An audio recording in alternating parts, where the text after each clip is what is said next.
Hey, it's Vass here from Aussie RC Playground and welcome to another unboxing. Today we're going to be looking at the DHK Maximus, which is a 1/8 scale 4-wheel drive brushless monster truck.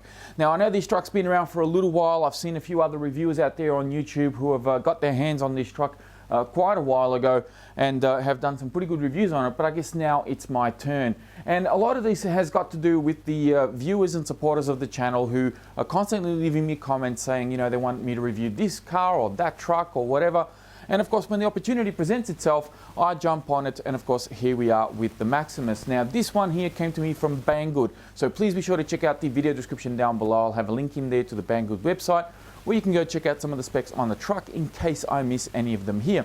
But essentially, this comes with a 120 amp ESC, capable of running up to 4S, a 2030 kV brushless motor. Doesn't tell me what size it is here on the box, but we'll find out once we crack it open. Has a 9 kilogram steering servo, which I believe is the exact same one that I have on my DHK Zombie. Now, I found that servo to be a little bit weak on the Zombie, and the Zombie is a little bit smaller than the Maximus. So I don't think this servo is going to be able to be, to hold on to these tires and really perform as it should in this truck. Chances are I'm probably going to have to swap this one out. But I will give the truck a fair shot, just like I did the Zombie, and I'll run it box stock as you see it here. And of course, it comes with a 2.4 gigahertz radio, which I believe can run on 4 AA's. So we don't need that here anymore. There is the truck, here is the remote, and here is a charger that is included with the truck. Now, this guy can charge anything from a 2S to a 3S via the balance lead. And of course, it has the power cable in there as well, which in my box, what did I get? Did I get the US version? I got the European version. So it's got two little prongs sticking out of it, two like little bullet connectors sticking out of the plug. Not really going to use this charger anyway, but if you do order one of these from Banggood, be ready to use an adapter or something like that so that you can use it in your own country, I suppose. Now, the manual, which we'll get out of the way very quickly, and all the goodies that are included in this bag. We have a wheel wrench. This will allow you to kind of take the wheels on and off. I believe, if I remember correctly, when I took this out of the box, the wheels did not come attached to the truck. They didn't come pre-mounted, so this kind of helps you put the wheels on, which is pretty good. They don't give you any other tools though, so no Allen keys or anything like that. You're going to have to get those yourself. A little flexible antenna tube. It's actually really flexy, very, very flexy. So I'll need to put that on there as well. They give you a little instruction booklet for the ESC, has some programming options on here, tells you how to calibrate it, all that sort of thing. I believe this is a rebranded Hobbywing ESC because the programming and calibration is pretty much identical to all the other genuine Hobbywing products that I've had in the past. But essentially you've got running mode, drag brake, which most people don't use on these types of vehicles. That's really more for crawlers and that type of thing. Low voltage cut-off threshold, currently set at 3 volts per cell. I'm going to be honest, I'm going to be adjusting that to maybe 3.2, maybe even 3.4, because 3 volts is a little bit low. So make sure you adjust that up a little bit. Start mode, which is your punch. It's set at 5 out of 9, so it's actually set right in the middle.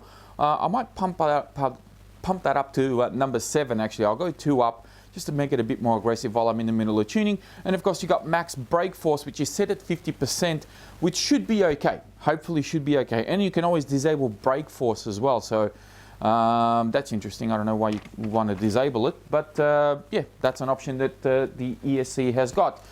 There is an instruction manual here for the radio. Apparently there are 2 versions of this radio. One of them is with the knobs, which is what you get in the box, but there's another one with the screen. I'm yet to see this one with the screen anywhere. So I don't know why DHK include that in here, but basically tells you how to bind, what all the buttons do, all the switches and all that sort of stuff. Pretty straightforward. Make sure you read all that, please, if you're unfamiliar with all of this. The instruction manual is pretty basic, but it basically goes through how to turn the car on, where to insert the batteries, how to dispose of LiPo batteries. Gives you a parts list as well in here, and there's also some exploded views, so you can pull apart your diffs if you need to do some maintenance. Part numbers attached to everything, so if you want to order some parts and all that sort of thing, all the information is in the manual. This, of course, is very important to hold on to. I think a lot of people overlook how important the manuals are in RCs, because for me personally, working in a hobby shop, people come in and say, I want that little part that goes behind the thing where the holds the pin and the wheel goes on and all this. and we have no idea what the hell you're talking about. So look up the part number, and then that way it makes life a lot easier when it comes to, you know, trying to get your part or order the part in for you. The radio is now the second one like this that I've had. Actually, it's the third one. The very first one kind of had a collapsible antenna. They've done away with that. So now I've just got a nice little stubby antenna on here, which is pretty good. On and off switch on the back. You got two reverse switches back here. A throttle dual rate, steering dual rate as well, which is pretty good. Steering trim and throttle trim. Throttle dual rate's also a good option to have on any remote, because if you want to give this car or lend it to somebody that is a little bit inexperienced with driving an RC, you can turn your dual rates down, which means turns down the top speed of the vehicle, and that allows somebody with less experience to drive it safely without smacking it into a curb or a tree or whatever at full speed. So nice that they've actually included that. You've got a power LED, a low LED and a full LED. So this is in regards to the batteries. And if I'm not mistaken, yes, it runs on 4 AA's down the bottom. So not a bad remote. I know the look of it's a bit funky. It's got this bar on the front here, but you know what? As long as it works, that's all that matters. And it comes pretty well equipped, so we can't really complain too much about that. All right, the truck, here it is here for all of you to see. I believe it's running the same bumper that's found on the Zombie. I think it does share a few parts. So it's a fairly standard looking sort of pickup truck looking style body. I don't mind the color scheme. I like the fact that DHK have got this sort of like orange and black theme going with a lot of their vehicles. They really like that because of course it matches the aluminium accents that they've put throughout the truck as well. Tires themselves actually don't look too bad. They've got a very unique tread to them, tread pattern. So not a bad looking tread on these tires. Now as I quickly take the body off here, got 4 body pins to take off. Let's have a look at the body itself. Now the DHK Zombie has a bit of an issue with the body where it actually shatters. Mine kind of just disintegrated landing on all 4s if I remember correctly. That wasn't of course before taking a whole heap of tumbles, but the fact that these bodies shatter does leave me a little bit worried as to what the durability of this particular one's going to be like. I know that there's a lot of tricks out there. I've seen a lot of people comment on my videos in the past, you know, if you're worried about the durability of a body, line it with shoe goo or put tape on it or do this, do that. I know that there's a lot of options out there on how to enforce a body, but the idea here is to test the truck based on how it comes out of the box. And you know, if these things fail, at least you'll know that they fail without reinforcing them or without, you know, preparing to get yourself an aftermarket body. So hopefully that one will hold up okay. Now inside the truck, this is what this guy is going to look like. So as you can see, it's got 2 batteries already pre-installed underneath. Very nice orange aluminium body as well, just like the DHK Zombie. Now, as we always do, let's start from the outside and work our way in. Now, as I said, the tread pattern on the tyres actually looks pretty good, pretty funky, very chunky as well. The tyres themselves actually feel quite soft. The foams don't feel too bad. Probably the foams are a little bit soft for my liking, but I know that denser foams means heavier tyres. So there's a reason why it's probably only got a 9 kilogram steering servo on here. Hopefully these will grip up okay in the BMX track and the terrain that I run on.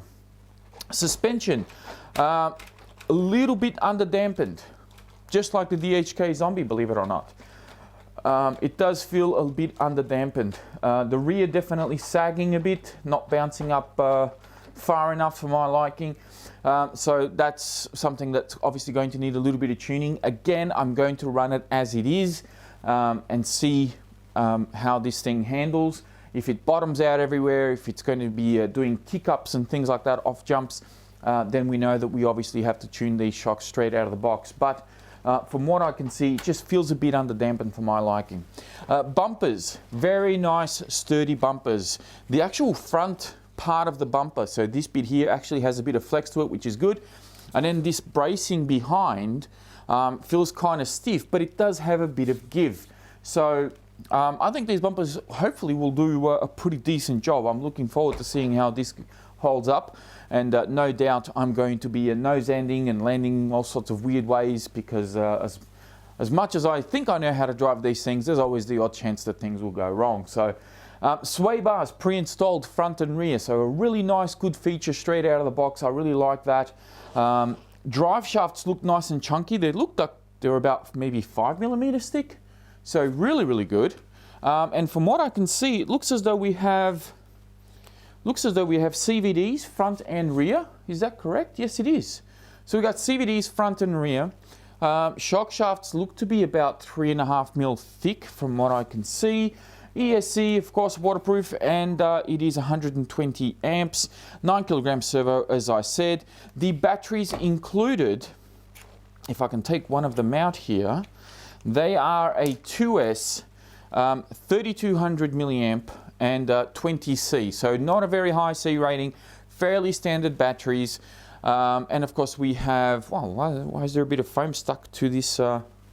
That's interesting. They've got a couple of bits of foam stuck to the Dean's plugs of the batteries. I have no idea what that's about.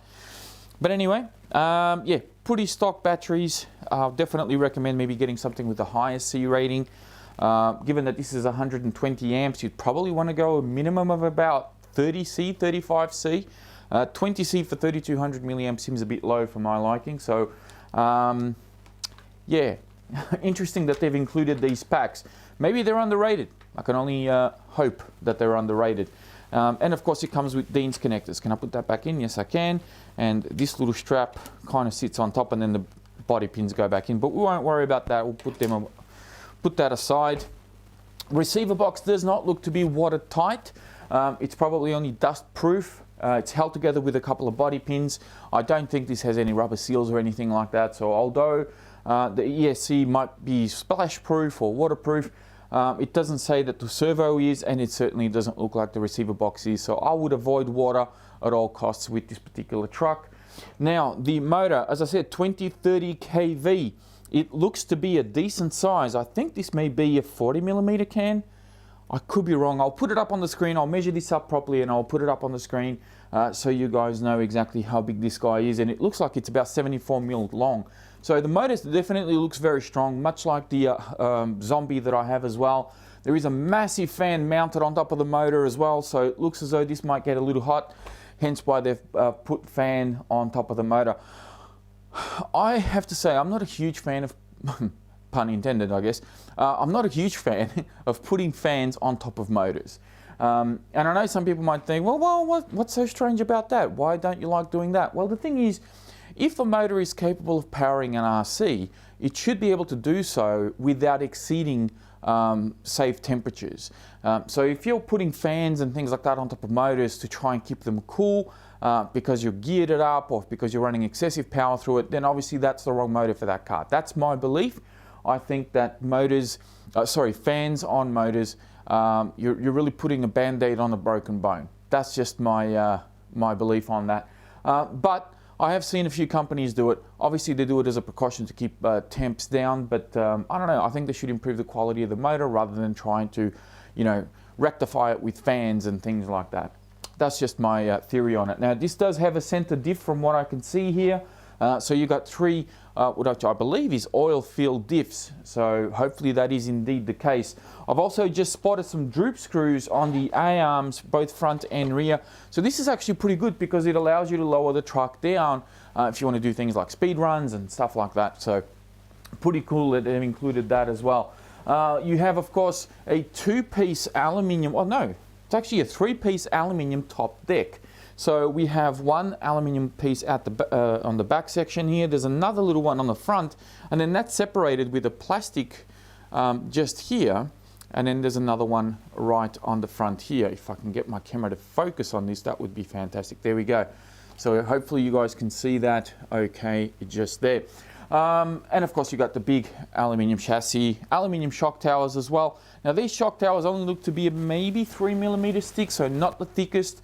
So if you do take some hits on these, be prepared, they're probably going to bend on you. Aluminium shocks with the shock caps as well, although the bottom shock caps are actually plastic. So although the top of the shock may not pop off, the bottom of it potentially could do that. There's also aluminium hinge pin braces on the front of the front A-arms and on the rear of the rear A-arms. And I think I've covered pretty much everything I need to cover on this guy. Of course you have tow adjustment on the front via the steering links, and you've got camber adjustment both front and rear, which is great. There's also aluminium steering knuckles on the front of the truck, and looks like to be about it. This does look like it has hex extenders on here, so it looks like it's got a slightly wider stance than the Zombie, and they've done that purposely because these are I think are the same wheels that are found on the Zombie. They've just used different tires, so quite a cool looking design, I think. It is a very long truck. The body itself to me looks a little bit out of proportion, I think. It's a little bit narrow and it looks a bit long, or it could be just the way that the cab has been designed. Perhaps it could be, you know, a little bit further back, just centered a bit more. It just looks a little bit strange. The bed on the back here is actually quite long. That's just me. I don't know. There's probably a lot of people who are going, there's nothing wrong with it. What are you talking about, Vas? Move on with it. So for me, that's just my 2 cents worth for what they're worth anyway. All right, so there we have it. I'm going to leave this unboxing here. Keep an eye out for the running video on this guy. I'm planning to take it out over the next couple of days, so I should have a running video up pretty soon.